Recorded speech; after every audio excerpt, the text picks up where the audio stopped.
And welcome to episode 84 of the Squeeze Baseball Podcast. Today is February 10th, 2022. My name is Tyler. With me I have Michael Langston.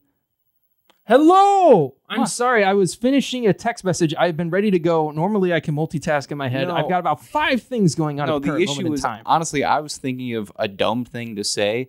Like, oh, this is Michael Langston, the butthole inspector. But it didn't even come to my mind quick enough. I dislike buttholes. They are gross. Poop comes out of them. And that was the start of the show. Do you remember that episode of South Park where Oprah's vagina takes everyone hostage? I do. Yeah, it's like that. A million little fibers. Yeah. Oh my God. That's like apparently one of the only episodes that doesn't feature anyone from the main cast. That's like universally like the most hated episode. And here's the thing. I like it. It's not that bad of an episode in my opinion. You know, we can save this for our South Park fan podcast. I'll tell you what, though. The South Park episode on baseball gets a couple things wrong, and it bugs me, but overall, very funny. It's really good. Randy fighting that big-ass dude at Coors Field, shit makes me laugh every time. On today's episode, we will be getting you, the listener, caught up to speed on everything that happened of note with contracts and whatnot for hopefully the impending baseball season. Things will maybe be getting kicked off, possibly, if we're lucky. Got some congratulatory words for some dudes who deserve it. We're going to talk about the little things. We got some rumors, and that's what we got for you. Getting us started off today on congratulations, you did something. Joe West, Cowboy Joe, has officially retired from the game of baseball as an umpire. He umped a record-setting 5,460 games. Congrats to Cowboy Joe. I think he beat the record set by Bill Clem. Bill Clem, before Joe West, umpired from 1905 to 1941 in an 18 World Series. 18 fucking World Series, dude. Damn. That's like more than every other team but the Yankees. Yeah, that's a decent chunk. That's like a chunk of fucking chocolate. Remember when Joe West fell on Wilson Ramos? You remember when Joe West took a fucking line drive right to the chest and then flexed on the haters? He flexed. Remember all of the important baseball players throughout history who mentioned how blind he was? Remember when Paulo Duca accused him of throwing shit so that way he could ride in a cool car? And then remember when he lost and then Joe West made money off of it? I think it's hilarious that a dude who his main job is to interpret baseball rules and his side gig is to make music, which I've never heard. He got some pipes. Does he? Does he sing? Yeah, he sings. What the fuck? Yeah, he absolutely sings. I did not know he sang. Oh, yeah. Fucking hell. I didn't know that at all. Oh, he's got quite the voice. Oh, my. See, this is some shit like I got to figure it out because I had no idea he actually sang. I thought he was like the Mississippi Mudcats and he just played like some random fucking banjo. No, he does sing. Hashtag random banjo.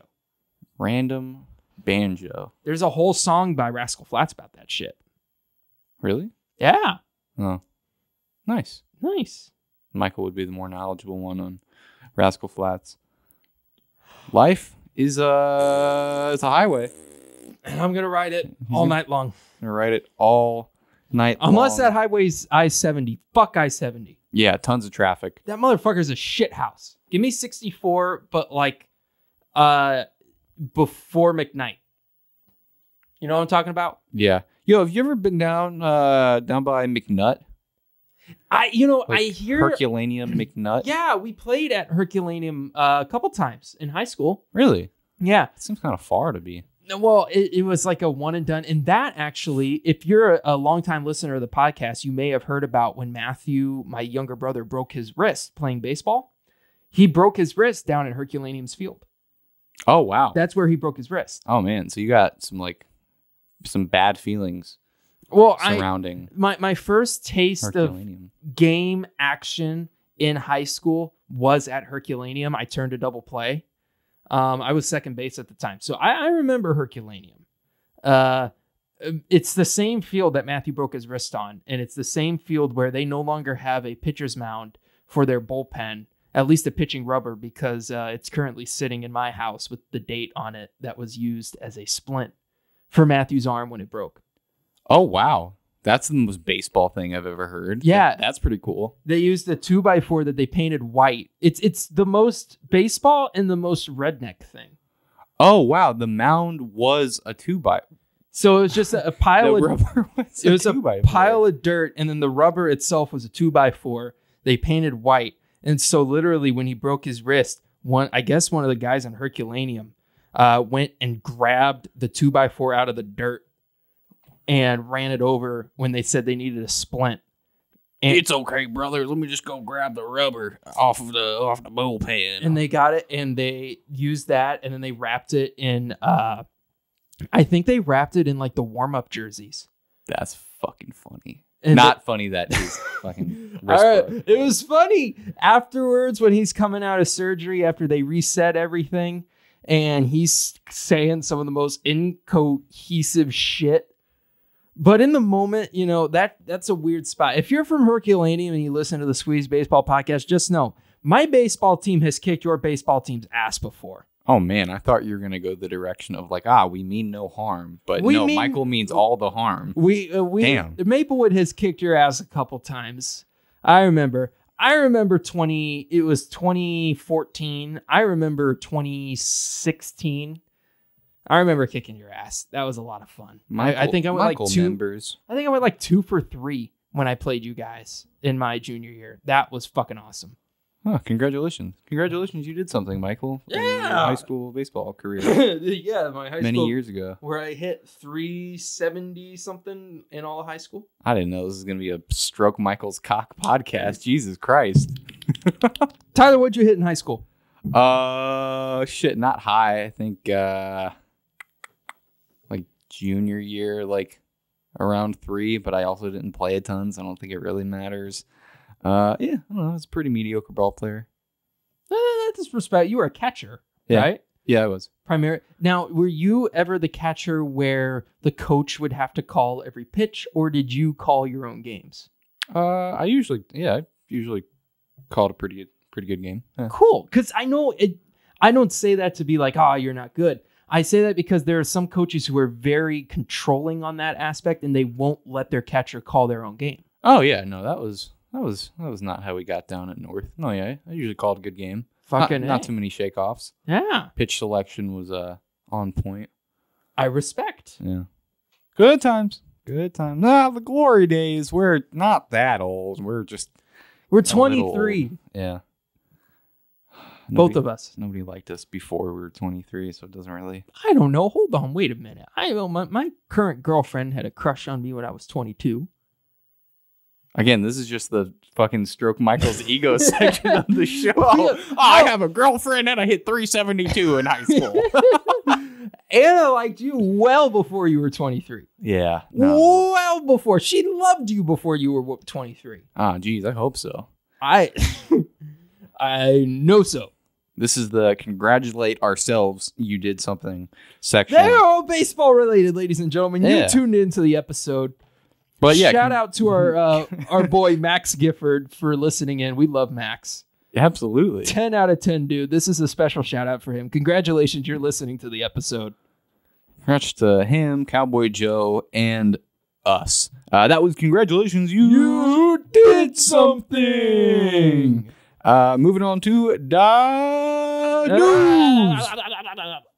That was more SpongeBob than... Yeah, man. You fucked it up yet again. News. That's better. Yeah. Today, February 10th, Rob Manfred addressed the media ahead of their meeting this Saturday. Meeting on a weekend. Hopefully that means they're trying to get something moving. Commissioner Manfred caught us up to speed on the current state of the CBA negotiations. A big takeaway from his press conference today was they reach an agreement on a universal DH, which again was probably always going to happen anyway. They're instituting a draft lottery to hopefully combat teams tanking, and then they eliminated the draft choice compensation. This, of course, does not address the more concerning issues, those being the core economic shit that includes the years of player arbitration, the raising possibly of the league minimum, the years guys would make the minimum, and then the pre-arb bonus pool money. So this was likely a move to gain some favor for the side of the owners that, hey, we are agreeing on some things, and that universal DH that people wanted, yeah, it was always going to happen. It was never not going to happen. Everybody wanted this. Like both sides were like, yeah, we want this. This was a non-starter. Yeah, like the Fallout notification, everybody loved that. Like that's what this was. But again, it was always going to be a part of it. And then draft lottery is cool. Is that the number one thing that's going to keep teams from tanking? No. The teams still tank in draft lottery leagues, the NBA and the NHL. They still tank. I think what MLB can do to make it better is not necessarily something with the system, but how they do it. Instead of like ping pong balls like they do with the NBA, they should do baseballs and have the baseballs, like the seams of the baseballs, be like the All-Star game, where it's like the colors of the teams. And so that way, when you go in and you grab the baseball out and you're like, whoa, the Pirates had the first overall pick. Fucking surprised because they're terrible. You can do that. And then Rob Manfred just juggles them all in his mouth. And then it's just this really kind of grotesque display of just like spit and like wet baseballs. And did you know that Rob Manfred secretly is a chipmunk? Oh, whoa. Breaking. No wonder why the fucking negotiations aren't going well. The man is a chipmunk. Oh, man, that is definitely the biggest issue. But besides the whole chipmunk fiasco, again, we'll know more. Not Saturday, but they're going to talk again Saturday. That is the big date, so we'll know more at some point after that. But yeah, they got to figure out the money. That's where they're being held up right now. Rest in peace to like Bartolo-esque home runs. Yeah, and Wainwright seems a little, but I think wouldn't the rule still be in play where essentially they can say if they don't want to use a DH, they can just say, nah, we're going to not use a DH today? Because that's kind of essentially what has been happening with Shohei. Yeah, but that's Shohei Ohtani. I know, and I don't think you're going to get anything similar to that, but I also think you're going to have guys, in games where it's a blowout and it's pretty much, stat collecting at this point. Right. You'll see Waino get another at-bat. No, I totally believe that that's going to happen, but unless it's a Shohei or a Michael Lorenzen, and mind you, I'm not putting Michael Lorenzen and Shohei in the same category at all. They are only in the same category in that they're pitchers that can hit, but keep in mind, within that category, there is about 1,000 feet of difference in skill level. Yeah. Shohei Ohtani is his own breed entirely. But yeah, rip. Again, thanks to Bartolo for the most meaningful pitcher home run possibly ever. I would argue Bob Gibson in the World Series as well. Yeah, no, for sure. Almost equally as sexy. Almost. But Almost. if you told Bob Gibson that his home run was sexy, he would have punched you in the face so fucking hard. Oh yeah, he didn't fuck with any of that sus shit. No. He didn't care. And this isn't about Bob Gibson being like, that's sus. This is Bob Gibson literally going up to you and you say anything to him during a game, you would die. Yeah. He was not putting up with any sort of shit. Shaun White's doing his final run of the day right now, going for the gold medal in Beijing. Yeah, and Bob Gibson would not have cared. Oh no! He just crashed. Oh man. Oh, Michael jinxed it. What else? I know what else. This broke the other day with the expiration of the CBA. Major League Baseball will no longer test for steroids. I'll give my explanation. And then, so this broke on February 7th for some reason. I say broke.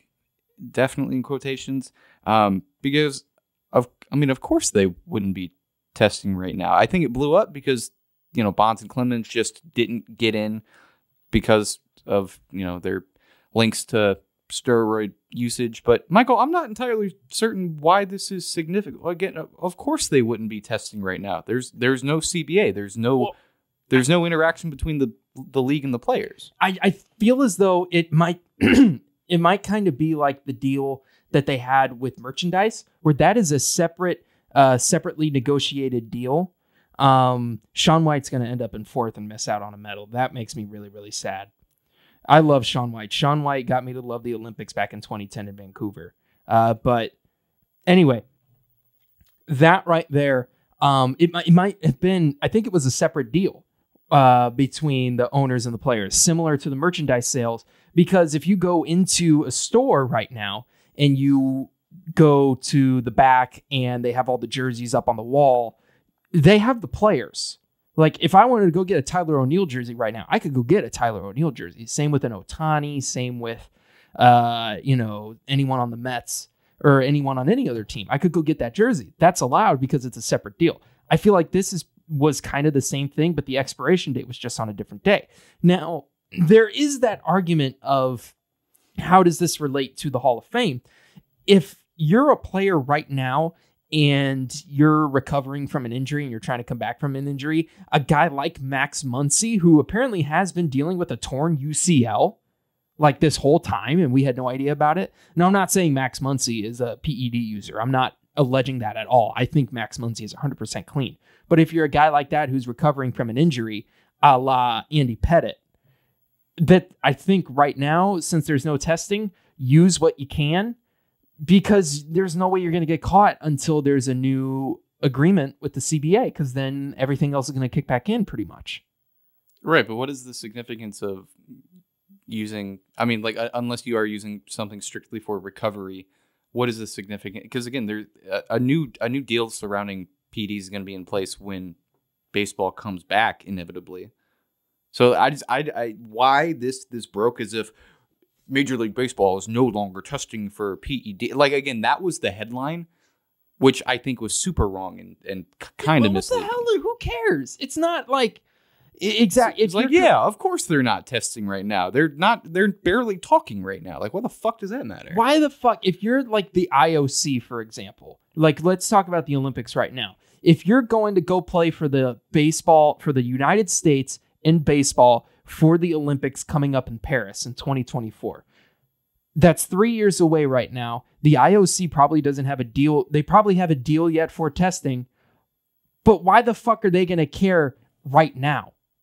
You're far away from it. We're not close to an agreement, I don't think, with the CBA. So why the fuck is this a story? Yeah, it's gonna fucking happen if the players are locked out. Yeah, big takeaway from this one.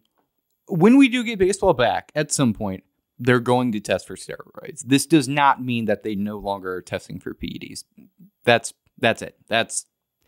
That is what that means. This doesn't then, because I saw people being like, "Wow, Sammy Sosa and Mark McGwire be really fucking happy right now." No, not at all. Not at all. That's not what it means. They're not going to have criminalized and hated people for PED usage for 20 years No, not anymore. We don't care. I think at the end of the episode, too, we do need to discuss, did the steroid era save baseball? Because with that kind of headline, that's something that we need to talk about. Because if the steroid era, you can compare that, people are comparing this to the steroid era. And I'm like, no, that's not a fair comparison to make whatsoever. Think of it like when the NHL had its lockout and then they had a shortened season about 8, 9, 10 years ago.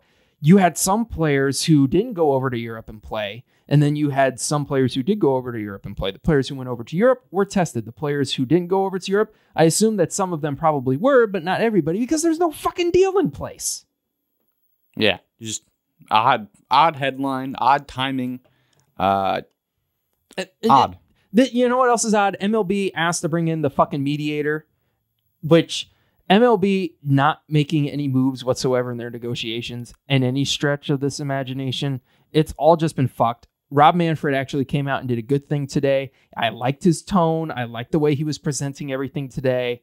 with that. But overall, his tone of "fuck you, I don't care" pisses people off, and no wonder why he's one of the most hated commissioners in the history of baseball. Yeah, in sports, period. Yeah, the let's just get this thing done thing doesn't work for the players, rightfully so. That's why they declined the use of a federal mediator who would come in and real quick just set these numbers in place to get baseball back and get the ball rolling.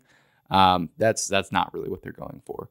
So they kiboshed that. Put the kibosh on it? I don't know. Kaboosh. Kaboosh. They kaboomed it. They caboosed it. They played Kahoot to decide it. Ooh. Tyler, you and I should do a baseball Jeopardy and or baseball Kahoot. That'd be fun. And have Dill be our host. And then we can do a flip side of it where Dill and I try to do hockey. Yeah. And he murders me while you're the host. Remember when I beat you in baseball trivia? I was so pissed off. You dirty bitch. I am so mad that I guessed Ernie Banks when it was Eddie Matthews on one of those questions. If you're an OG Squeezy Boy, you know what I'm talking about. They both had the same number of career home runs, but I was like, yeah, Ernie Banks, definitely. And you're like, no, the first baseball player in Sports Illustrated was Eddie Matthews. And I said, and I quote, fuck. Yeah, no, good times, good times. I like the echo in here when I said fuck. We're at KWRH. Check them out at KWRH 929.org. Thank you for letting us use your studios. And also thank you for that nice echo when I said fuck. Absolutely. Wonderful studio space. Beautiful echo. Incredible black visionaries, I guess would be the word. I believe so, yes. Yeah, incredible black visionaries behind us for Black History Month. Absolutely. Very fitting. That wraps it up for the news. The news. Now, the little things, Tyler, they're very important. They're very important, okay? Sometimes it's important to just slow down. And talk about the little things. Smell the air. And just, think about the little things. The little things in life here on February 10th, 2022. We're going to go back and catch you up on the fact that the Cleveland Guardians did make their name change official. They're no longer the Indians. They are the Guardians. We knew this. This was a thing. It became official right before the lockout hit. And so that is official. And then also in the news of teams with Native American imagery changing names, it's the Washington Commanders in the NFL now. And people, I guess now the next couple teams that you might see maybe make a name change, the Blackhawks probably are going to be next. Maybe the Braves. I don't see them changing their names, though. I don't see Atlanta changing its name anytime soon. Yeah, I think people are mad at the Chiefs, but I'm like, I think the Braves and Chiefs and probably Blackhawks are probably borderline not.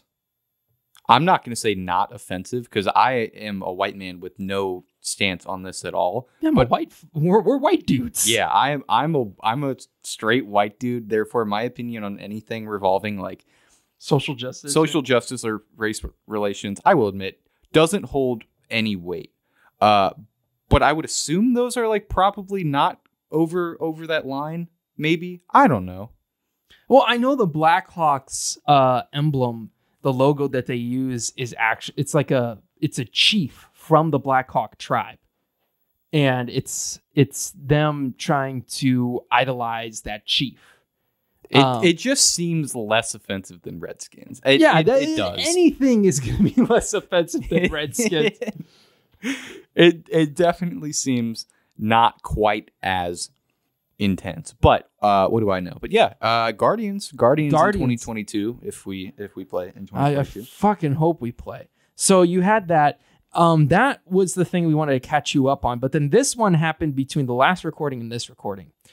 This one was big. Trevor Bauer will not be prosecuted in California for allegedly sexually assaulting woman. We kind of covered the basics of this here. Essentially, he had sex with this woman. It was apparently very rough sex. He choked her unconscious. She was suing him for sexual assault and tried to press charges. I think it was the city of Pasadena was the one that had the jurisdiction on this.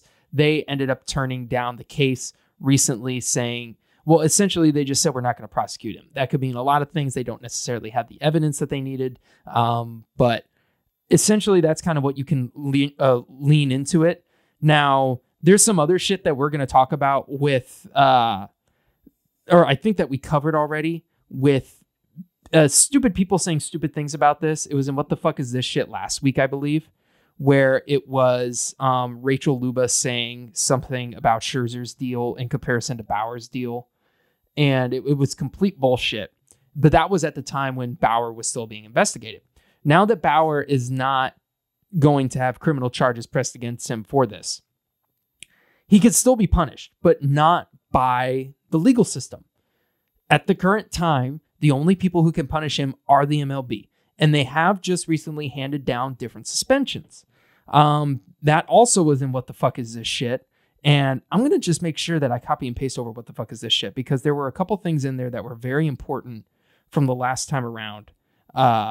Worth noting with the Bauer stuff, he did just release a video on his personal channel entitled "The Truth," kind of just going into his side of the legal stuff surrounding his case, and from his perspective, a lot of details of what went down with this woman. Again, he's not going to face any legal repercussions from it, but it looks like his tenure with the Dodgers is likely over. He removed any trace of the Dodgers organization from his social media accounts, and we have heard a lot from players and people from that organization saying they likely would not welcome him back with open arms.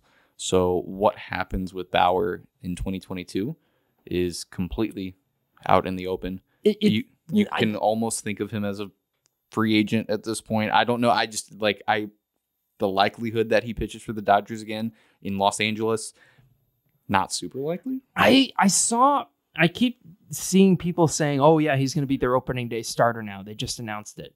No, he's not. It's going to be Walker Buehler. Like, come on. it would always be Walker. It's going to be fucking Walker Buehler.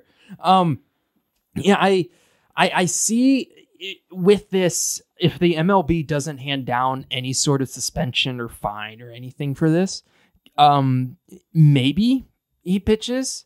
I think it's more likely than not that we will see Trevor Bauer in 2022. I do think that he'll definitely pitch. I mean, he'll absolutely pitch in 2022. And I think he might pitch for the Dodgers. I genuinely, at the beginning of the year, I think he might pitch for the Dodgers once or twice, so that way teams can see him. There are teams that definitely are going to probably want to take on. They don't care if he's toxic. They want to take him on. They're going to win. They need to win, and Bauer still is a good pitcher. He was still good. I mean, he pitched to the tune of somewhere around like 2.5 ERA in his. He did. I mean, he pitched a decent amount in 2020. 20 games in, I think. Yeah, no, I mean, he pitched quite a bit, and he was very good. Yes, I mean, any team can see the value in that. And again, they're like Michael said, there's still a really good chance he'll pitch for the Dodgers. I think the relationship is, of course, soured quite a bit. But yeah, only time will tell. Yeah, 17 starts, 107 innings, ended up with 137 strikeouts, 8-5. And he's really good. Yeah, so I think people are definitely he's going to pitch. The guy's going to pitch again. And I think he will pitch for the Dodgers. My thinking of will he pitch for the Dodgers is solely based on if Manfred steps in or if someone from the MLB steps in and they say, hey, we need to look at a suspension for this guy. If he gets suspended, then I don't think he pitches for the Dodgers. I think there's another team who's not going to give a shit at all whatsoever what he looks like, what anything tied to him is going to look like. They're going to be the ones who try to trade for him. And you know who I think that team might be? The Houston Astros? You read my fucking mind. They don't care. Yeah. They don't care. Houston doesn't give a shit what they look like in the media anymore. Yeah. Even with his heavy criticism of that organization amidst the cheating scandal shit and all of the sticky substance malarkey. He fits their mold pretty well, and it's not like they're strangers to controversy. So maybe we shall see. That does wrap it up for whatever segment we were on. That was the little thing. That was the little thing. They were so little, I even forgot the name of the segment. Gosh darn it. That moves us on to, oh man, Michael, don't get too angry at me. What the fuck is this shit? Once again, just catching you guys up on the news that was Steve Cohen was kind of mad at Steven Matz over him signing with the St. Louis Cardinals because apparently the Mets were promised the final contract offer for Steven Matz, and they didn't get to make one before he signed with St. Louis. So that was the cause of some Twitter hullabaloo for a while. Marcel Ozuna's suspension was handed down. He got 20 games. The time was served. That counted last year? Yeah. Okay. Yeah. So it's like if you get sentenced to 5 years, including time served, and you've already served 3 years. So he's good. He's going to be playing at the beginning of the 2022 season. Yeah. That is bullshit. He'll be good for opening day. Yeah, weird situation. You know, we are, of course, not fans of any kind of abuse, domestic abuse, anything of that nature. Motherfucker hit a woman with his cast. And y'all in the Instagram comments, I get this was a while ago, but y'all motherfuckers had the gall to say he did nothing wrong. Yeah, like again, yes, we weren't there. We don't know the dynamic, but it's a hard thing to defend. It's not a great look. Marcel Ozuna. He will play. For who? We don't know. And then, as we mentioned, Rachel Luba compared the Scherzer deal to Bauer's and how Scherzer wouldn't have gotten that deal if Bauer and Luba hadn't laid the groundwork, which may or may not be true. I think Scherzer is a tick above Bauer, and it probably would have gotten that money anyway, but we hadn't seen a deal with that AAV in baseball. Who knows? And that's all we had for What the Fuck Is This Shit? Well, because we covered most of it in other segments. So there you go. It didn't necessarily even get us that mad. We did. Injury report. We mentioned Max Muncy, and then Robinson Cano. He was week to week after hurting his back in the Dominican Winter League. He will be ready for the Mets in 2022. That is a crowded infield. So what happens with that, we shall see. Now, Michael, I haven't heard anything about these guys. I feel like nobody's talking about these guys. That's why we got to go right into a team no one talks about. Yeah, we haven't done this segment in a while. It's hard to do when there's not really a ton of team-centric news because there's not really much baseball news right now. Yeah, so this is all pre-lockout, and we're just going to get you caught up on it. But we know that our fans, we've heard from our fans that you guys love this segment. And remember, we don't do this podcast for ourselves. We do it for you lovely people. Absolutely. It's kind of for ourselves. Random listener named Craig, you're the fucking bomb. Yeah, no, shout out Craig. I don't know Craig, but I feel like he's a good guy. Hey, fun fact, if I mispronounce somebody's name, it's not out of malice. I'm just stupid. Okay. Me too. Yeah, I don't know how to read. Yeah, no, I didn't do all that well. I spend all my reading brains on pooping my pants. Oh man, what a shame I ended up as a marketing communications major when I can't read. I'm a politics major. We got to read the fucking law and shit. We don't know how that works. Michael, you're supposed to interpret things. I have a assignment due in a week, and it's on the famous court case Trump v. Hawaii, and I have to read it, and I have to tell you what, I started reading it, and then halfway through, I realized I don't know how to read. Oh, no. That is so unfortunate. Less unfortunate, though. The Cincinnati Reds. A while ago, Buster Olney reported that Cincinnati was open to trading guys like Sonny Gray and some other guys on that team, but apparently no, at least not for the right price, to Tyler Mahle and Luis Castillo. Castillo's name has been floated around as a possible trade target for a while, especially after he started 2021 not all that great, but he ended the year super strong. So unless they decide to do a full teardown, which they haven't done in a while, those guys may or may not be getting moved. The Angels did check in on Castillo as they're looking to bolster that rotation. But Cincinnati's going to be asking a whole lot for him, and they non-tendered Brandon Bailey. Michael, what do you got for me? Well, the Reds are an interesting concept because of where they might end up, because they're not sure if they're going to keep going or tear down. But let me tell you about a team from South Beach, the Miami Marlins. Ooh. So the Miami Marlins got a couple of guys signed before the lockout happened, you had Sergio Alcantara finalized a 5-year, $56 million extension with them. Kim Ng getting that done. Then you had Avisail Garcia is going to head to Miami, 4 years, $53 million. And then John Heyman reported before that Kyle Schwarber and Chris Taylor were getting looked at by the Marlins. Now you had a couple trades that were very interesting, and it definitely looks like Miami's going to make a push for the NL East, and the NL East is definitely a bit of a weaker division. You have the Phillies up top. The Mets are making moves, but yet again, Mets going to Met. The Phillies always seem as though they don't have enough pitching. And the Braves, even though they won the World Series this year, the Braves had less than 90 wins. Yeah. The Braves only had 88 wins, and they won the World Series. So, and the Nationals, they're off doing their own thing. Juan Soto's carrying the fuck out of that franchise. But anyway, you had a couple interesting trades to show that they were willing to make some moves. They acquired Jacob Stallings, the Gold Glove catcher from the Pittsburgh Pirates, in exchange for Zach Thompson, Kyle Nicholas, and Connor Scott. And then they also went to their in-state neighbors in the Rays to get Joey Wendell for Miami's number 21 overall prospect, Cameron, Meisner. He's an outfielder. So Kim Ng down there making some moves for the Marlins. And overall, they definitely want to make a push. NL East is not the weakest division in baseball. I think that might be the NL Central or the AL Central. But NL East still, and if anybody wants to try, you can get it. There's going to be a 4th and 5th place team in that division.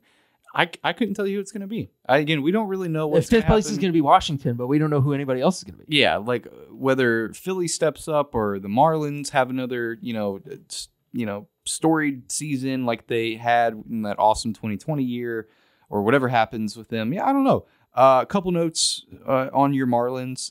For anybody who's not a member of the Chris Taylor fan club, remember that he did end up re-signing with the Dodgers right before the CBA That is right. expired. He did do that. And then very worth noting with Jacob Stallings, he stole a base off Yachty one time, so that's pretty cool.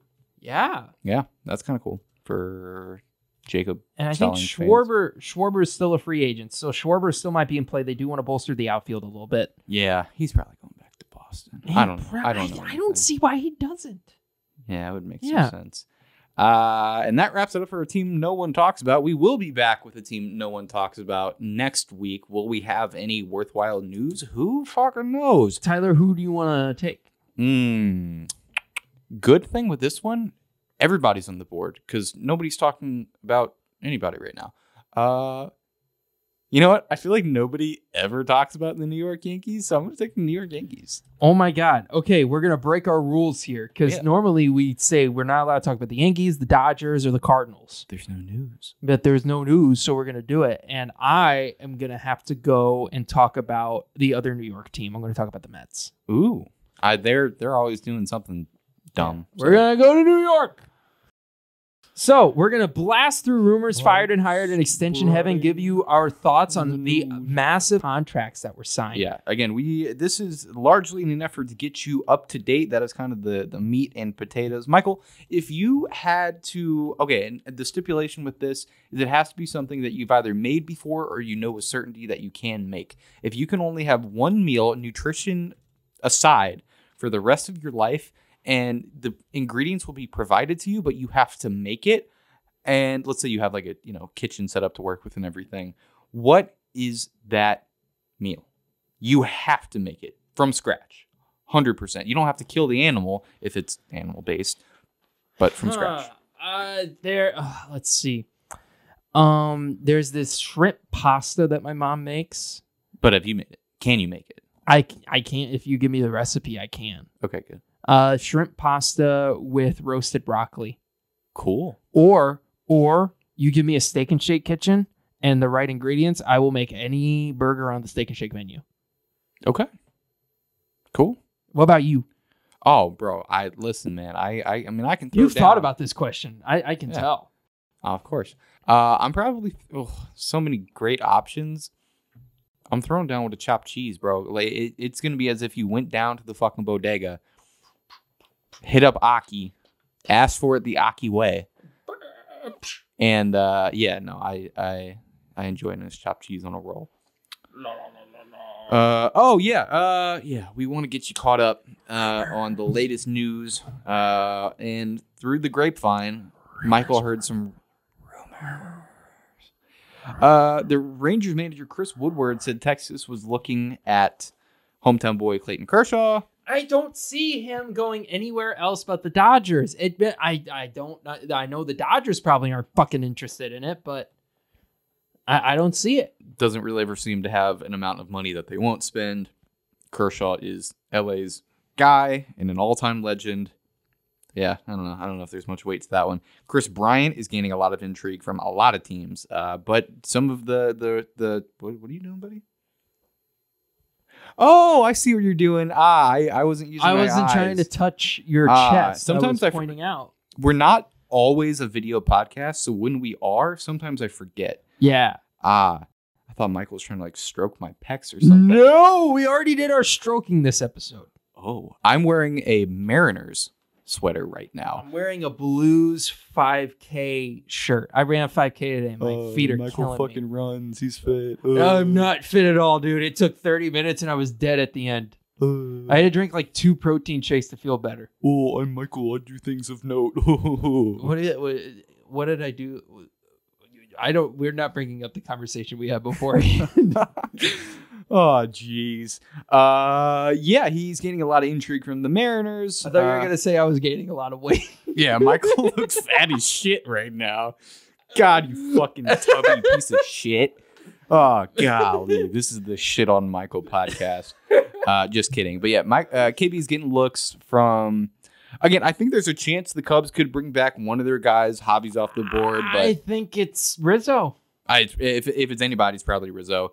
But I think KB would make sense in Philly as a Mariner. I don't really think there's any reason he'd go back to San Fran. Not that he didn't play well there, but I think they have a lot of pieces, and I don't know if he is the best fit. Another guy getting looked at from the Mariners and the Phillies is Trevor Story. They have a lot of vacant spaces. But again, there are pieces that need to fall, which can't fall right now because of the lockout, that are going to decide a lot of people's fates. Carlos Correa is really like that guy for a lot of guys. Let's see. Per John Heyman and Andy Martino, Yusei Kikuchi has multiple 3-year-plus offers on the table. The Blue Jays were looking at him. The Mets showed a bit of interest. However, right now it's not known if those teams are the same who have offers for him. But again, he had a wonderful year last year. Even after the sticky stuff crackdown, he's still relatively young. I think a lot.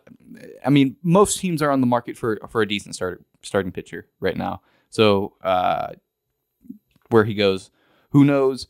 For some reason, the Orioles were open to hearing trade offers for Cedric Mullins. I feel like that was one of the more out there headlines. I mean, this guy was one of the best outfielders in all of baseball. I don't get why John Heyman's doing that. Yeah, it's throwing stuff out there to get some clicks, get some likes.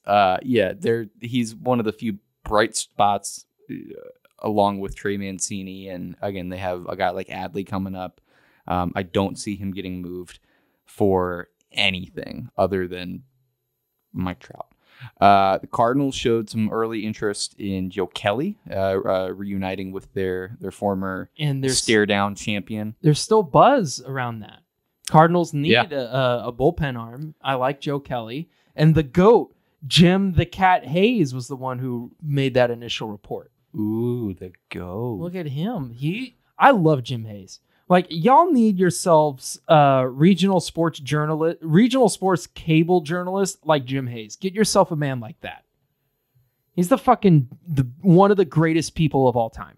He's a really good dude. Michael spent much more time with this human, but he's such a nice man. He's funny and he cares. He works his ass off. He is one of the hardest workers, if not the hardest worker that I've ever met. He cares so much, and he is such a genuinely nice person. Yeah, good dude. He can rock some jeans. He rocks the jeans. He rocks some denim. He rocks the denim. Sheesh. The Phillies were also in contact with Nick Castellanos' camp per John Morosi. He's another guy. I think he could really go anywhere. He opted out of his contract with the Reds. I think he makes a ton of sense in Philadelphia. Again, they did not bring back Andrew McCutchen, so he's a free agent. Therefore, they have some vacancies in their outfield. I think right now their projected starting outfield is some guys you don't know, and then Bryce Harper. So yeah, I think he would be a good fit there. He's another one of those probably a good fit anywhere type of guys, and he's pretty flexible on where he can play. Fredward Freeman apparently was looking for a deal around $180 million over 6 years. I think he really wanted to hit that 6-year mark per John Heyman. And then while the Braves were negotiating with him, they were also inquiring about a possible trade with the A's for Matt Olson if they are not able to reach an agreement with Freddie Freeman. It just broke really recently that the Yankees were going to pursue him heavily once the lockout was over. That is true. This would be a huge miss by I think the fact that the Braves didn't reach an agreement with him before the lockout is really mind-blowing. Of all the things that happened before this lockout, Freddie not getting brought back was one of the most baffling, mind-boggling ones. But yeah, we will look to see what happens with that. That'll be big on our radars. And Drelton Simmons was being looked at as one of the backup options for New York, the Yankees. And then 41 players in total were non-tendered, including but not limited to guys like Tim LeCastro, who had that ACL injury when he went over to the Bronx, Wander Suero, Robert Zellman, and Jason Adam. That's not a real baseball player. No, he's not. That's a fake baseball player that you put in at the end to pad our notes. So that will wrap it up for rumors. Before we get into fired and hired, on the note of the Hall of Fame, we talked about it last week. I'm a big fan of a big hall, and the NFL tonight is their awards and they just announced their NFL awards and the class for the Hall of Fame. You want to talk about this? MLB got one player in off of the writers' vote. One player in. The NFL today announced their entire list for the NFL Hall of Fame. 1, 2, 3, 4, 5, 6, 8 players. 8 in the Hall of Fame are going in this year alone. And you saw me, if you're watching this, put my hands up like this. Dick Vermeil got in. Oh, that's nice.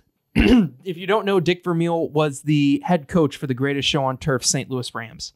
I love Dick Vermeil. I'm so happy he got in. I am a little upset that Torrey Holt hasn't gotten in yet. Torrey Holt got snubbed.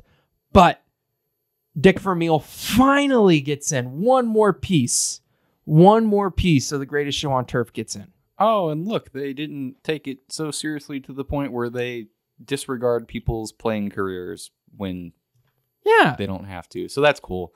Oh, yeah, good for them. That's awesome. And you know what? Torrey Holt, I think, will get in. There are guys who took 20 years to get into the Pro Football Hall of Fame. They will get in. Same with Torrey Holt. He will get into the Pro Football Hall of Fame. Baseball, y'all take yourselves way too fucking seriously. We got some issues. That's another argument Tyler and I are going to have in another episode. Is the Hall of Fame legitimate? Yes. Absolutely. We're going to talk about the steroid era at the end of this episode after we breeze through these next couple segments. But overall, we're going to ask ourselves, is the Hall of Fame actually legitimate? That wraps it up for rumors. Moving on to fired and hired. We'll go real quickly through this because there's a lot of things. Got a lot to touch on. Chris Woodward extended as the manager of the Rangers through 2023. He's got a 2024 option. Alex Cora's options for the 2023 and 2024 season were picked up by the Red Sox, which kind of figured they were. They fucking love that guy so much, so he's going to get picked up by them.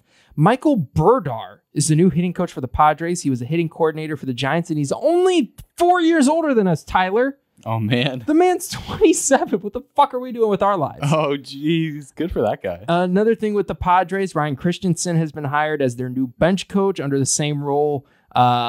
He was in the same role under Bob Melvin back in Oakland. And then also the Padres hired Francisco Cervelli to be a new catching instructor. He replaces the old guy in that role, which was Rod Barajas.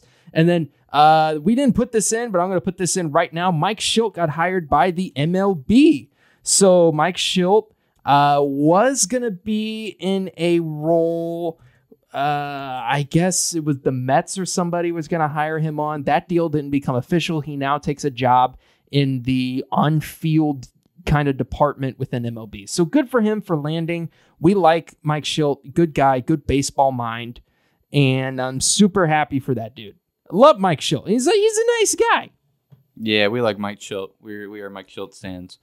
Moving on to extension heaven. Again, just getting you guys caught up on what was. Michael and I are just going to go back and forth on these. And we may give you our thoughts on just some of these. Not all of them. Not all of them. Just some of them. Certainly a possibility. Getting us all started off, Jose Ozuna and the Tokyo Yakult Swallows agreed to a 3-year, $5.1 million deal. I'm not going to mention the incentives. That's a whole lot to say. Yeah, 900 in incentives. And then this one was big. Steven Matz and the Cardinals, 4-year, $44 million, $1 million a season in incentives and a $2 million signing bonus. And then the Cardinals also signed a free agent out of South Korea. That was kind of a big deal. Chan Ho something. He was a high school phenom out of South Korea. That was kind of a big deal in the international signing window. But Steven Matz with the Cardinals, that kind of pissed off Steve Cohen a little bit, but the Cardinals get a good lefty starter. Then you have Pedro.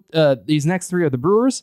Pedro Severino, 1 year, $1.9 million, $400 in incentives. Brett Sullivan, and then Rowdy Tellez, 1 year, $1.94 million to go to Milwaukee. Exciting. Jose Quintana and the Pirates agreed to a 1-year, $2 million deal, likely to get them through the Garbo years. They do still need arms, so they picked up Quintana. Yoshitomo Tsutsugo and the Pirates agreed to a 1-year, $4 million deal. Ben Gamble and the Pirates agreed to a 1-year, $1.8 million deal with $200,000 in incentives. Roberto Perez, the longtime backstop in Cleveland, agreed to a deal with the Pirates to replace Jacob Stallings on a 1-year, $5 million deal. It makes me so sad with Roberto Perez because he was one of the best defensive catchers in baseball. Yeah, I thought he would have gone somewhere. No one values defense anymore behind the plate. Obviously, look at fucking Gary Sanchez getting starts. I would have loved to have seen Robbie go up to New York and maybe push Gary. I mean, geez, if Robbie can't hit and run, but at least if we were going to get him for $5 million, he would have been a great, I don't want to call him a backup to Gary, but a backup to Gary. Yeah, put Gary in DH role or something. Fucking hell. Make Stanton go back out in the field. He can play. Yeah. After not really pitching much for the Blue Jays, battling some injuries, Kirby Yates and the Braves agreed to a 2-year, $8.25 million deal with a little over $5 million as a team option in 2024 or a $1.25 million buyout. Guillermo Heredia and the Braves agreed to a 1-year, $1 million deal. Orlando Arcia and the Braves agreed to a 2-year, $3 million deal with a 2024 team option. Then Aaron Loop, Mr. Soup, good year with the Mets, agreed to a 2-year, $7.5 million deal with the Angels with a 2024 team option. And then Michael Lorenzen heads to Anaheim on a 1-year, $7 million deal. And they brought back their guy who had such a good year for them. Raisel Iglesias and the Angels agreed to that 4-year, $58 million deal. Man's got paid. I'll tell you what, I like the moves that the Angels are making. They're actually trying to get pitchers. They're actually trying to get and retain pitching because they're going to need pitching. They got so many pitchers. Yeah. To go to another team that is red, but on the completely different side of the country, Sir Anthony Dominguez and the Philadelphia Phillies, 1 year, $725,000. Then you had Corey Knebel also signing in Philly, 1 year, $10 million. Johan Camargo, 1 year, $1.4 million with $100K in incentives. And then if you head back to the complete other side of the country, this time in the Athletics in Oakland, which they might not be in Oakland anymore for a little while. Chad Pinder, 1 year, $2.725 million. Tony Kemp with the A's, 1 year, $2.25 million. And then this is very interesting. Chen Zhang Aho Zhuang and the A's. He's a Taiwanese right-handed pitcher, undisclosed details, but he signs with them not as an international free agent. Not like the players that we saw signed out of the Dominican Republic, out of Cuba, Puerto Rico, guys like that, or guys that came out of Korea, like the high schooler we talked about earlier, the phenom that signed with the Cardinals. Instead, completely different scenario. He was just a normal free agent, and he signs a major league deal with the A's. Maybe some of that Moneyball magic bullshit. Hopefully. Sticking in the Bay, Anthony Desclafani and the Giants agreed to a 3-year, $36 million deal. Alex Wood and the Giants agreed to a 2-year, $10 million deal. Alex Cobb and the Giants agreed to a 2-year, $20 million piece. John Brebbia and the Giants agreed to a 1-year, $837,000 deal. Michael Wacha heads to Boston on a 1-year, $7 million piece. James Paxton, coming off that injury in Seattle, goes to Boston on a 2-year, $10 million deal. And then Dick Mountain himself, Rich Hill, I think current oldest guy in baseball, or might be tied with Waino, we shall see, agrees to a 1-year, $5 million deal with another $3 million in incentives with the Red Sox. And then we head down to a place where everyone is tanking, but this one is kind of a big deal for them. Arizona signs Mark Melanson, 2 years, $14 million. He has a $14 million option for 2024 or a $2 million buyout. Also includes $2 million in incentives. And then if we go to other teams that are not good, Jorge Lopez, all of these guys are going to be for the Orioles. Jorge Lopez, 1 year, $1.5 million. Anthony Santander, 1 year, $3.15 million. Remember, going into 2021, he was one of only 12 players who didn't have a contract before the arbitration deadline. So he did go to arbitration. Rougned Odor is coming back, baby. Let's fucking go. Rugi. He's still getting $12 million from the Rangers next year because of that deal that he signed with Texas. The one that he's got in Baltimore, 1 year, league minimum. Jordan Lyles in the Orioles, 1 year, $5.5 million, $500,000 signing bonus. He's got a $500,000 trade bonus and an $11 million 2023 team option or a $1 million buyout. That deal will be official after the lockout because it was agreed to before. They just could not sign the paperwork in time. So it will become official afterwards, kind of like Justin Verlander's, but that one we'll talk about in a second. And then you had Daniel Bard is going back to the Rockies, 1 year, $4.4 million. And then 2 deals here for the White Sox, kind of big deals for them. Kendall Graveman, 3 years, $24 million. Big pickup for them to solidify that bullpen. And then Lurie Garcia, 3 years, $16.5. Now, Tyler, how about the south side of Chicago? Oh, man, looking at those Cubbies. Yan Gomes goes to the Cubs on a 2-year, $13 million deal. He's going to be behind the dish with Mr. Contreras. Clint Frazier, after the entire Clint Frazier saga in New York, he heads to the Cubs on a 1 year, $1.5 million deal with another mil in incentives. Marcus Stroman goes to the Cubs for some reason. Yeah, that makes no fucking sense at all. On a 3-year, $71 million deal with a 2023 opt-out and $4 million in incentives. Hector Neris heads to the Astros. I want to say longtime Phillies closer. He was there for a while. Heads to the Astros on a 2-year, $17 million piece. Cesar Hernandez agrees to a 1-year, $4 million deal with the Nats. Yimi Garcia and the Blue Jays agreed to a 2-year, $11 million deal with a 2024 team option for $5 million and a bunch of money in incentives. Justin Verlander and the Astros, they essentially had to get a separate blessing of the MLB and the Players Association for his deal to happen, because remember, they had not finalized it once the CBA ended, but that did go through, which means, this 2 sides can talk and figure things out whenever they want.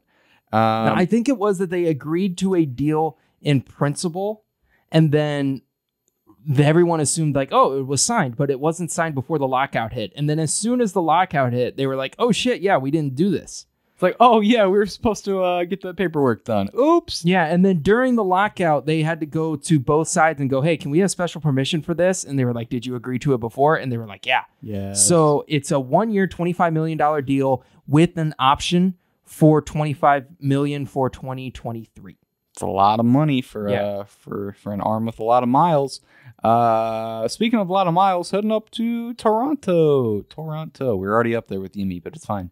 Replacing Robbie Ray, The Blue Jays picked up Kevin Gausman on a 5-year, $110 million deal. Good for him. Daniel Hudson heads to the Dodgers on a 1-year, $7 million piece. And like we mentioned before, Chris Taylor reunites with the Dodgers on a 4-year, $60 million contract with a $13 million option for a 5th year. And then we'll head up to the team that is on Tyler's shirt. Robbie Ray and the Mariners, 5 years, $115 million with a full no-trade clause for the Cy Young Award winner. He will get a reassignment bonus for being traded after the 3rd season. So the full no-trade is only after the first 2 years. After the 3rd year, he will get a reassignment bonus, and he also has an opt-out after the 3rd season.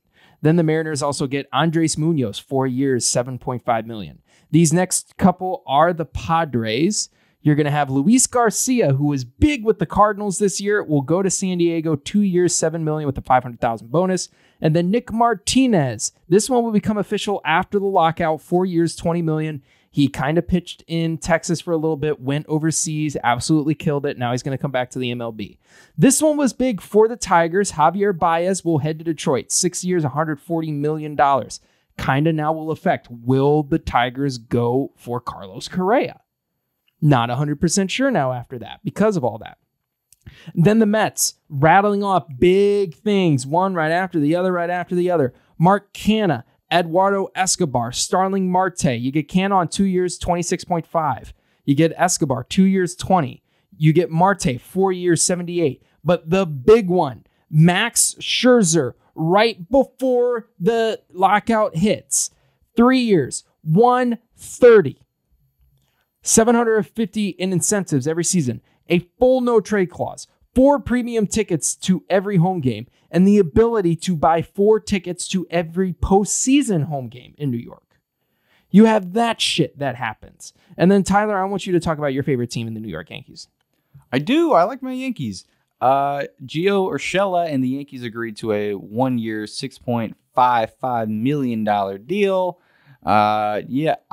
Look, man, I don't know what the Yankees infield is going to look like, but I'm happy if Gio's still a part of it. Buck Daddy Byron Buxton and the Twins agreed to a 7-year, $100 million piece with a $1 million bonus, full no-trade clause, and millions more available in MVP and whatnot award incentives. Dylan Bundy and the Twins agreed to a 1-year, $4 million deal with an $11 million option for 2023 or $1 million buyout. Now the big ones. Marcus Semien and the Rangers agreed to a 7-year, $175 million piece. And then shoring up that middle infield, Corey Seager and the Rangers agreed to, yes, a 10-year, $325 million contract with a $5 million signing bonus, limited no-trade clause, and no opt-outs.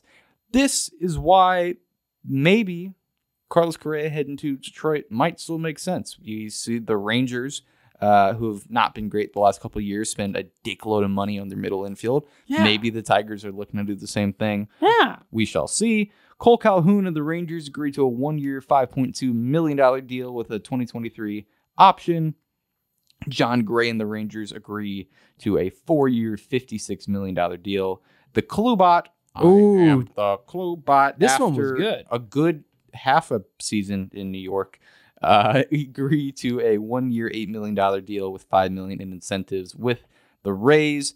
I feel like the Rays might be the only team he could go to. It's just a really Rays type move. I think he'll do really well. Brooks Raley and the Rays agreed to a 2-year, $10 million piece. And then, hey, the Rays spent money. You know what? Even though they spent money, this isn't a lot of money, and it's a good deal. Yeah. No, I mean, it's very team friendly. Yeah. But they lock up Wander Franco, the young phenom, switch hitting shortstop. They agreed to an 11-year, $185 million deal with a 12th season option. Again, forgot how to read. This deal can max out at $223 million. There is no trade clause, and there is a $3 million bonus if he is traded before the year of 2031.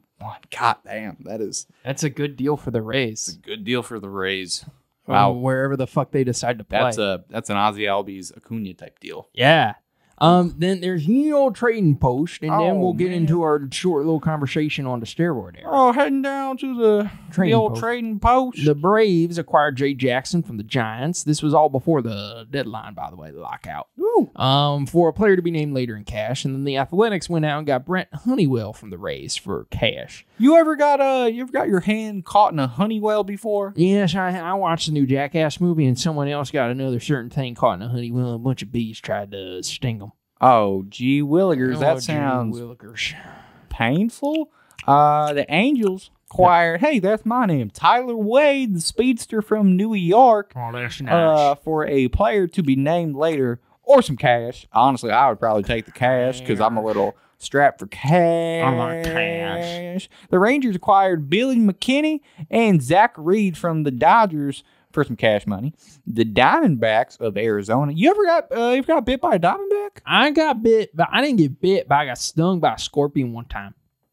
Ooh. I got stung by a... I'm being serious with that, by the way. I have been stung by a scorpion. What type of dumb shit were you up to get stung by a scorpion? I don't know. It was a fucking Missouri scorpion. I was going down a hill at the Lake of the Ozarks, and I was holding on to a rope that was tied to a tree to help myself give me some balance. And as I went down, I felt a stinging sensation in my pinky, and I turned the rope over, and sure enough, this motherfucking scorpion had its stinger in me. Ooh, wee, owie, gee, that sounds painful. Motherfucker was like, ah, and I was like, ah, and my parents were like, oh, and Matthew's like, hey, fucking dumbass. That's kind of funny. Oh, yeah, the Diamondbacks. They acquired Jordan Luplow from the Rays for infielder Ronnie Simon. Brett DeGoose was DFA'd. Oh, no. The Mariners acquired Adam Frazier. That's a big one. That was actually a big one. From the Padres for left-handed pitcher Ray Kerr and outfielder Corey Rozier. And this one was probably one of the bigger ones that we saw right before the lockout hit. The Brewers acquired Hunter Renfroe from the Red Sox, and in exchange, Jackie Bradley Jr. is going to be heading back to Boston, and then also 2 prospects. Oh, that's kind of cool. And that was it for all that stuff. We're glad we got you caught up on it. We gave you some of our thoughts on some of those deals. The Rangers obviously making big fucking strides. They want to compete this year. They got that big, bright, shiny new ballpark, and they got guys who've hit dingers in it before. You've got the Tigers making a move, and they might make a couple more. I think it's when we get the season back going and we get the lockout over, I think we'll see some explosion of excitement in the free agent market right before spring training starts. I certainly hope so. And with how it's looking, there's going to be a very small window of time for a lot of people to sign before baseball gets started. And again, that is if anything happens within the next, it would have to happen within the next week or so. Rob Manfred says that so far he doesn't think the season's going to be delayed, but I see right through that. The way that he said it is so far the season's not delayed. But if the players completely axe the counter proposal that they have, he's going to delay the season. That's just how he's going to be like, we have a great deal, and if you don't accept it, the season's delayed. That's exactly what's going on right now. And again, it's the last thing we heard, number-wise, on the shit that matters, they were still pretty far off. They were not close. No. And again, don't be fooled by the fact that they did agree on some things today that they were already going to agree to. The negotiations are... Here's where I'm kind of stuck on, because the negotiations are going to be off. How are you going to negotiate then this season? Because if you couldn't fucking schedule a 60-game season in 2020, how are you going to do it this year where you get a full season? Are you going to just go into November? Are you going to do 7-inning doubleheaders to make up the lost time? Are you not going to play a full 162? You have to play a full 162. We already know that the owners don't mind missing out on games. They don't mind missing out on games, which is asinine because they're in the entertainment business and they get paid when people show up or watch. 7 more games is I don't know how many more thousands of dollars in revenue, hundreds of thousands of dollars possibly. It's a lot. It's a lot of signage that was purchased and a lot of promo items that were purchased and a lot of things going to waste and a lot of stadium staff that is not getting paid and might rely on that money. Sorry. we know one of those guys. Oh, we've had both of us in this room. If baseball doesn't happen, people don't get paid, and they're already not getting paid a ton. But Michael, that wraps it up for Ye Olde Trading Post and all of the catching up. Next episode you guys listen to, it's going to be all current news. Yeah. And some more fun segments. We had a lot of fun with the baseball movie character draft, and we have a lot more of those coming. We want to produce more short-form content. We may do thickest. Should we tease that? Yeah, we can tease it. I think for the next big dumb segment that we will hop into, we are going to do the top 10 dump trucks in baseball, modern edition. So these are guys currently playing in the game. Biggest badonkadonks and in baseball. I think y'all know who my number one pick I think I know your number one and probably my number one, but you'll just have to wait. So much junk in the trunk. He's got cake for days. He's got cake for days. A cakey man. But we do have a lot of these that we are very excited to hop into. And again, we might have to fill some time depending on when games come back. So we're excited to hop into that. Those all will be released on our YouTube channel as standalone videos. We're going to try to release a lot of those clips on our social media platforms. You can check us out on Instagram, on Facebook now, actually, and we're going to be posting a lot more on Twitter. Michael, we got to talk. Yeah, I think we should round out this. This episode's getting kind of long, but we definitely need to talk about this. We need to round out this episode with this. So we saw a lot of talk, and we talked about this at the beginning of the episode. There's a lot of talk about the steroid era in baseball, specifically the era in baseball right after the lockout up until, I would guess, around 03, 04, right before the Mitchell Report. And if you don't know what the Mitchell Report is, essentially the guy who did the Mitchell Report was a former senator from the state of Maine, and he came out and did a report on the steroid users in baseball and how steroid had affected the game of baseball. It was a big deal when it came out in the mid-2000s, and it's kind of known as the steroid era, the 80s, late 80s through the mid-2000s. I'm here to argue, and I think, Tyler, you may agree with this. I think steroids, after the lockout, after the strike that killed the 94 season, I think that alone, with steroids alone, saved the game of baseball. People dedicate a lot of time. And again, it's worth noting, not everyone is as connected to the game of baseball or sees it as intimately as we've been fortunate enough to do. Yeah. Therefore, watching a full 162 or watching the season on TV and going to those couple games a year with your family or your buddies is a really important thing. And when the 1994 season could not be completed due to that lockout, that rubbed a lot of people the wrong way. And again, that's in an era of time where the other major pro sports were doing really well. And there were a lot of big name stars, and and a lot of traction was being gained. So baseball had some ground to make up, and it was the steroid guys in that era and the Big Macs and the Sammy Sosas who did a lot to bring people back to the game. It means a lot when an ESPN is going to start talking about baseball again, because they can follow something like the home run race. Yes, I do agree with that. And I think too, I've heard people argue against this idea that it wouldn't, that for whatever reason, steroids didn't contribute to it. And I think we both know someone, Scott Jensen is his name. Scott Jensen has told us this. Scott, if you don't know who we're talking about, Scott Jensen, Tyler and I have had a couple classes with him. Scott Jensen was one of our professors at Webster University. And Scott taught us, communicating baseball, a couple other of our sports comms classes. He would argue that steroids didn't save the game of baseball, that baseball was going to save itself anyway. And I think one of the things he argued was look at the 95 World Series. And I'm like, okay, great.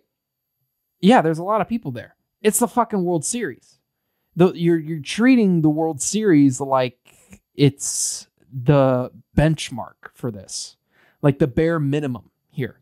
The World Series is the World Series. It's going to be like the Kentucky Derby. No matter what, people are going to come out. I guarantee you, if you're going to the Kentucky Derby and you're like you and I, where we know nothing about horses, we're going to go watch it because it's the fucking Kentucky Derby. Absolutely. Non-sports fans are going to tune in this Sunday for the Super Bowl. Exactly. It's a social My thing. girlfriend may watch the Super Bowl with me this year. Exactly. Like and her only football game that she's watched this season was the Nickelodeon postseason one because I made her watch it with me. It was so good though. Bro, the slime, the SpongeBob. SpongeBob getting kicked in the face. Young Sheldon. Yes. But yeah, it's a pop culture event and it's a social event, and people are going to watch the Super Bowl and the World Series just so they are up to date on what's going on in the world of pop culture as it regards to sports. But that doesn't bring back people to the August game, to the August midday games for their team, or especially not an out of market team. The steroid era and the home run races, they brought out-of-market fans and people who might not even have been the biggest baseball fans, especially after baseball had fallen out of favor somewhat. That brought people back to the game. That brought, again, you're always going to have the diehard Cardinals fans watching Cardinals baseball. That's always going to happen. If you are a baseball fan of your team, they were always going to come back.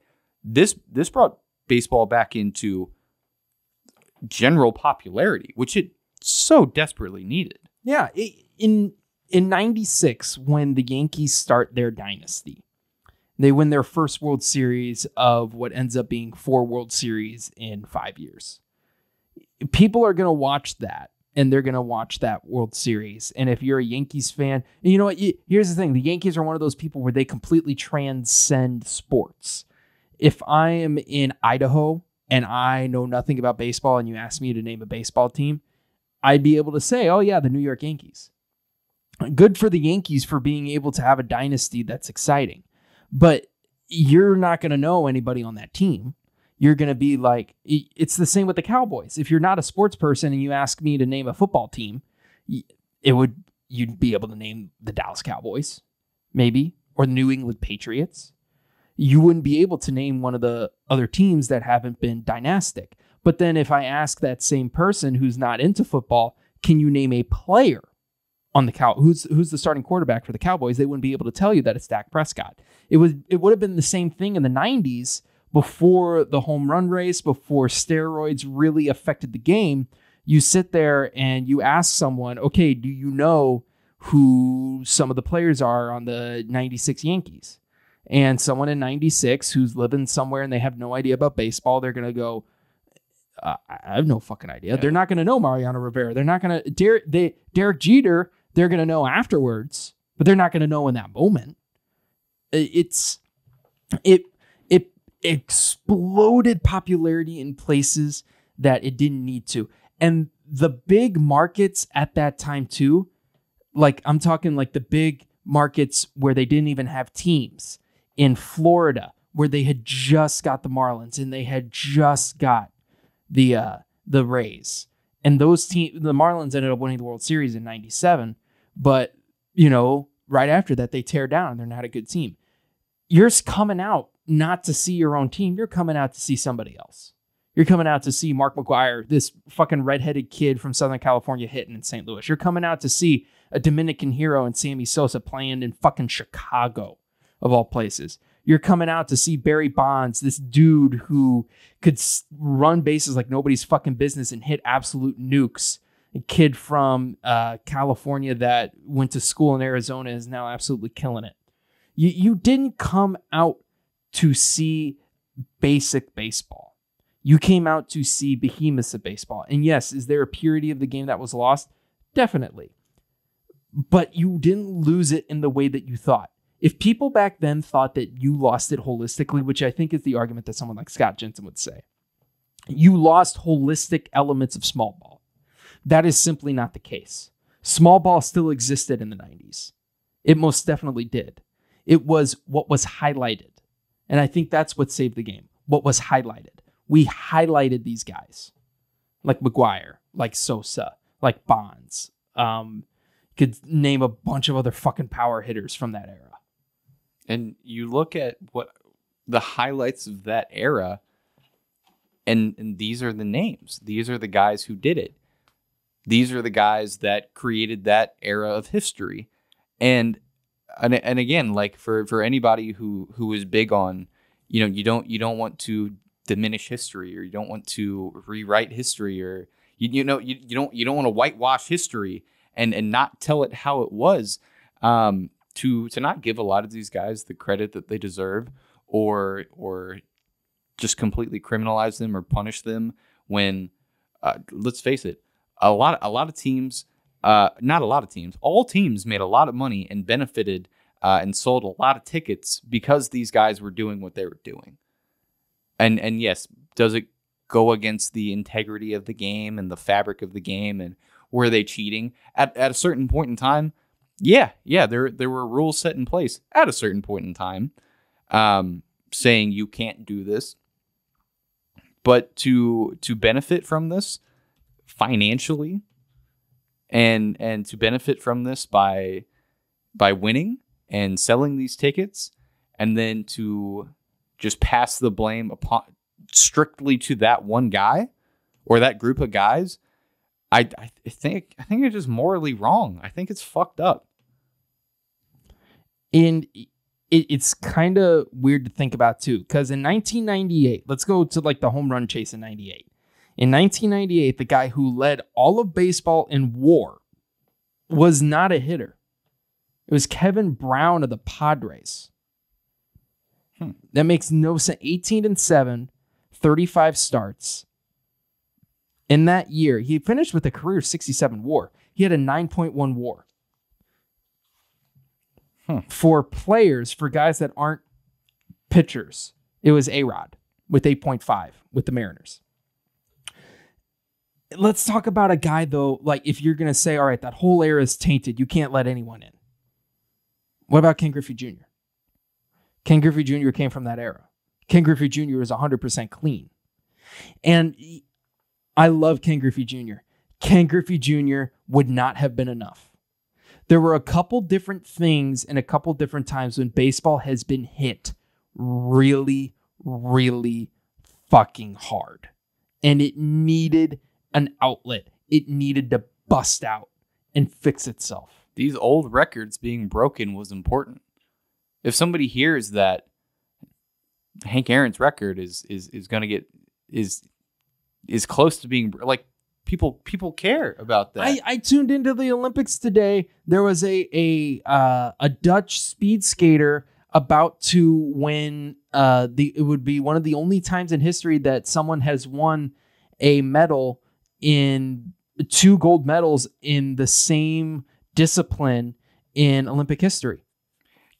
And I tuned in to watch that. That kind of shit's important. To speak on sports fandom, and this is a conversation I was having with my lovely girlfriend Anna the other night, of why people care about sports and why people will watch a team that is not their team, or care about a player that they will never meet or never see. It is really fucking cool to see the best players on the planet do things at the highest level. Again, there's a lot that goes into sports fandom, but that's a huge part about it. Seeing guys compete and do things at the highest level. I can watch the greatest chess player on the planet play, and I don't know much about chess, but I can really. Oh, he just broke out the comeback. Like, I can appreciate what they're doing. I could watch a fucking surgeon take out somebody's fucking testicle through their nose, and it's cool because they're one of very few people on the planet who can do that. When you watch baseball, you are watching the couple hundred best players on the planet compete at the very highest level, and seeing guys break these monumental records and hit these massive home runs, it's really fucking cool. It's so cool to see the extent of human capability.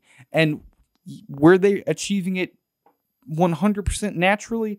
No.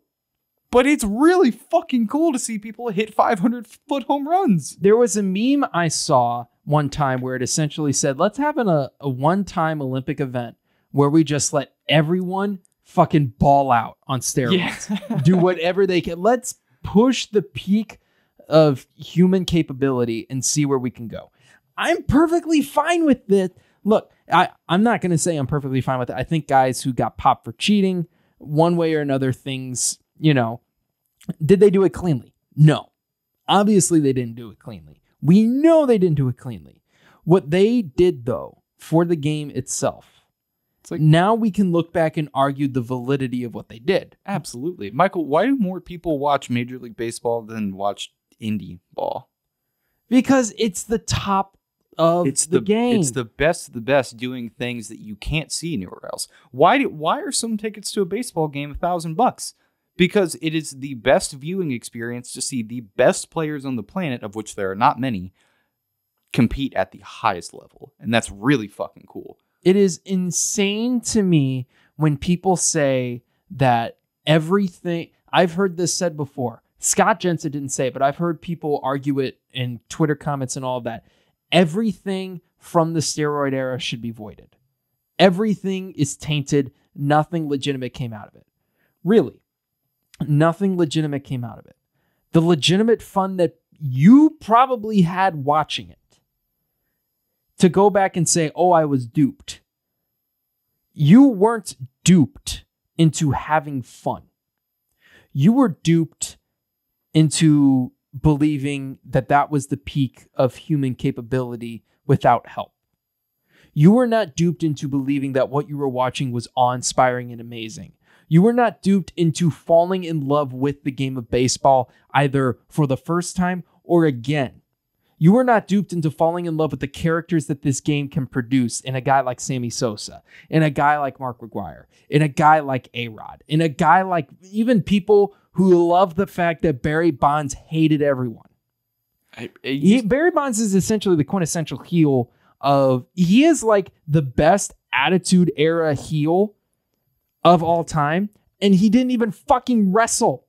You really hit the nail on the head when you said characters. Baseball is a game of its characters, maybe more than any other sport. One character saved this game when it faced one of its lowest moments. After the Black Sox scandal, people were leaving baseball in droves. But one loudmouthed, big-ass son of a bitch from Baltimore, who was an orphan, who had been put in an orphanage because his dad was fed up with him causing trouble, sneaking behind the bar in his saloon to grab sips of drinks. That guy was Babe Ruth. And he alone saved baseball in the 1920s. You weren't going to have that in the 1990s. I'm sorry, but if you had one clean guy in Ken Griffey Jr., Griffey wasn't Ruth. Griffey was his own thing, but he was not Ruth. You could not do it with one guy.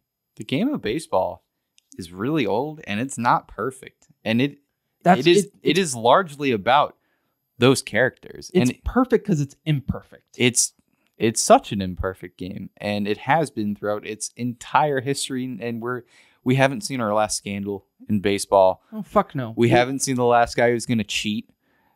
And again, the rules are important. We don't want guys cheating and breaking the rules of baseball. Players so far back as like the 60s and 50s were taking things to make themselves better. If Mickey Mantle, I'm going to say this, and it might sound controversial, Mickey Mantle was hurt all the time. If Mickey Mantle could have taken something to heal him, his knees, which he tore so many times, if he could have taken something to heal his knees that may have boosted his ability to play the game, he probably would have, because he was in so much pain all the time. Sandy Koufax, if he could have taken something to numb the pain in his elbow because he had to do cortisone shots before and after every time he pitched. Good people would probably take that opportunity as well. And it actually did happen in the game of baseball before it was caught on the biggest level in the 90s and the 2000s. Before you want to get mad at a Bonds or a Big Mac or a Sosa, they're the ones you watch on the field. Look, there's a lot of baseball execs who have done some shady shit. Have you ever heard of collusion to keep guys out of baseball or keep wages low?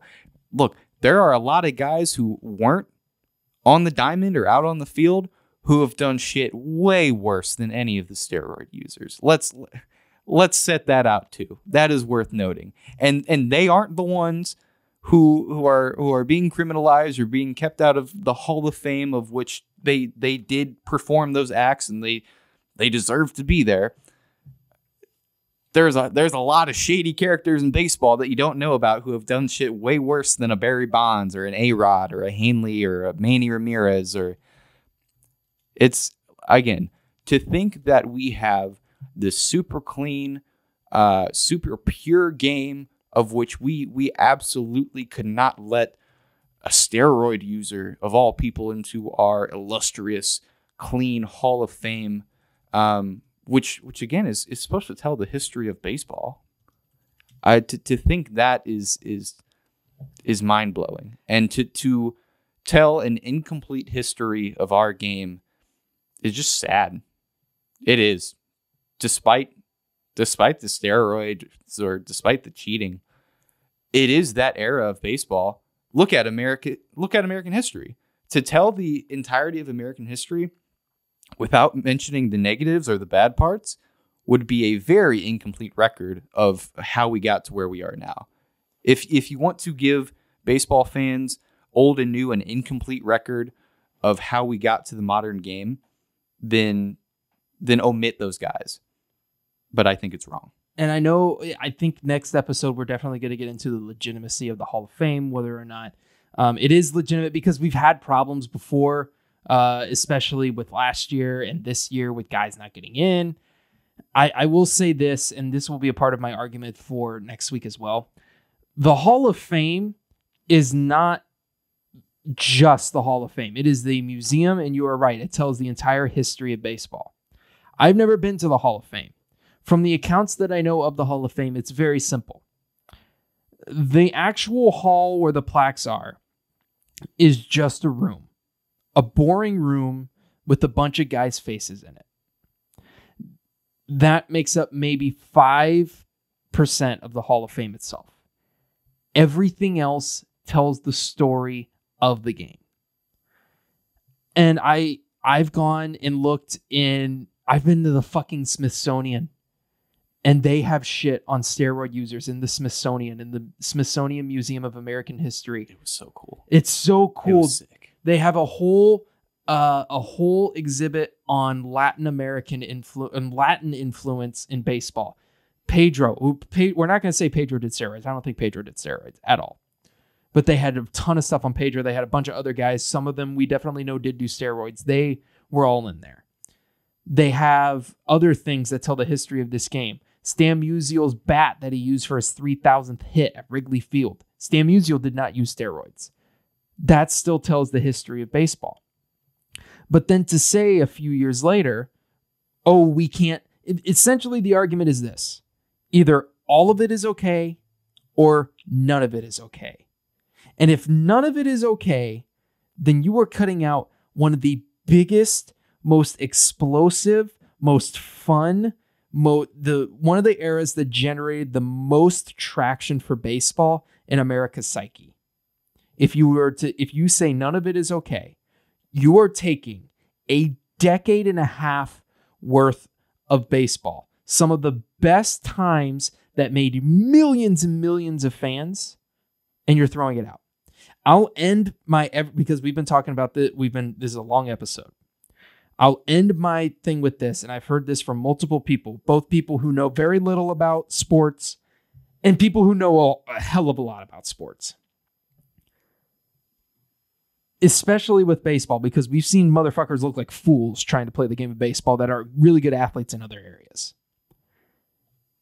You use steroids to make yourself better.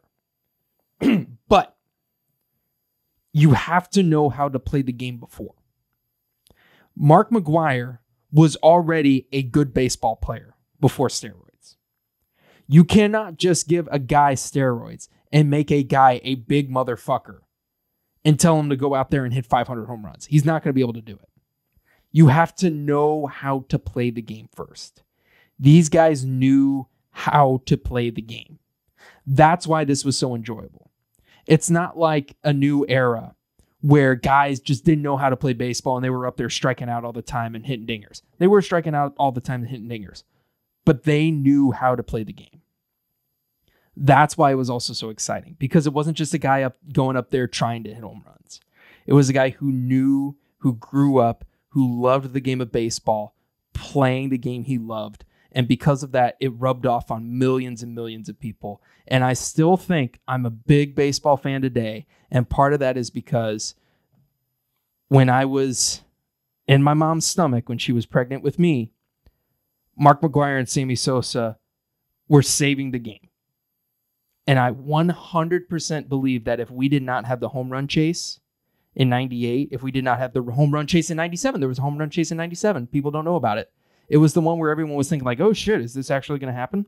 If we do not have those home run chases, baseball itself is in a much different area than it is today. We do not have the big crowds like we've had.